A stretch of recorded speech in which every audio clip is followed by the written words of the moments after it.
Hey guys, it's Luca from Learning MTG. Today I wanted to make a video about treasure chests. So I just won some treasure chests. Went 4-1 in my last league. So I just want to talk about these, what I do with them. So I think the big question is like, okay, do you open your treasure chests or do you sell them? I personally sell them, and I've got my own kind of crazy conspiracy theory about these things. I think one time I opened up a bunch of them, like 100 of them or something, and I kept track of what I got out of them, and it didn't add up to what I was supposed to get in terms of play points. So I was like a little bit wondering, like, is this for real? Like, do the percentages that they give you online, are they real? Um, I have kind of a theory with all these online games. It could be like World of Warcraft, it could be Diablo.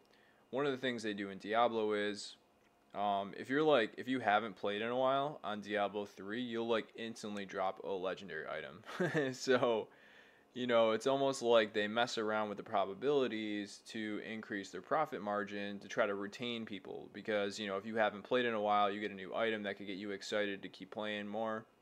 And so I do believe that in a game like Diablo, they don't have like a flat in Diablo 3, they don't have kind of like a flat percentage drop rate like they would in Diablo 2, and they kind of have a fluid drop rate, probably based on machine learning and AI that changes based on, what the company needs at a different point. Um, Probably does things like smooths things out. So instead of getting like one item one week and 5 items the next week, they'll give you like 3 items one week, 2 items the next week. Maybe gives people who are like farther behind in the group more drops, stuff like that. Um, I mean, again, it's all kind of like no one knows for sure what's going on, right? Because it's all in the code in the background. And I think there could be a similar thing going on in Magic Online. They could give you a lower drop rate if you open 100 chests than for someone who opens 10 chests. Or they could give you better drop rates if you're a brand new player, or they could just give everyone worse drop rates and no one would be no one would know any better really. So I just don't really trust these companies, to be honest. With these kind of like digital randomizations, there's so much financial incentive for these companies to not have like real drop rates, to kind of mess around with drop rates, that I just don't trust them.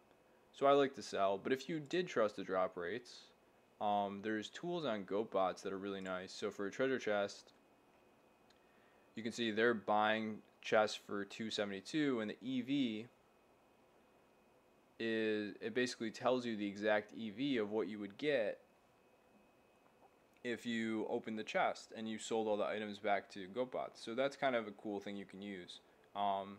If the EV like right now is 2.42 and they're buying for 2.72, then you're better off selling to GoatBots. So to make a long story short, I always sell my ticket. I always sell my treasure chests because I don't trust the system. And I sell to GoatBots. I don't even check other places now because I'm just like usually pretty confident GoatBots has the best buy prices. So that's what I do with treasure chests. That's what I would recommend to anyone playing on Magic Online. I think you're much better off not opening your chests. Just sell them, get ticks, use those ticks for whatever you need. You could even use the ticks to invest in certain things. But in general, your best bet is not to open treasure chests. I think you end up losing a lot of value by doing that. Sometimes streamers like to open chests, but I think they're just doing it for the show. You know, because it's like more exciting for the viewers. But I think you're kind of just like burning money. It's not too different from when you open packs in real life. You're losing value. You can sell a pack for more than what you could get from opening it and selling the individual contents. So I recommend for people to sell their treasure chests. So that's my whole video on treasure chests. I hope you guys enjoyed this video, and I hope to see you guys in the next video.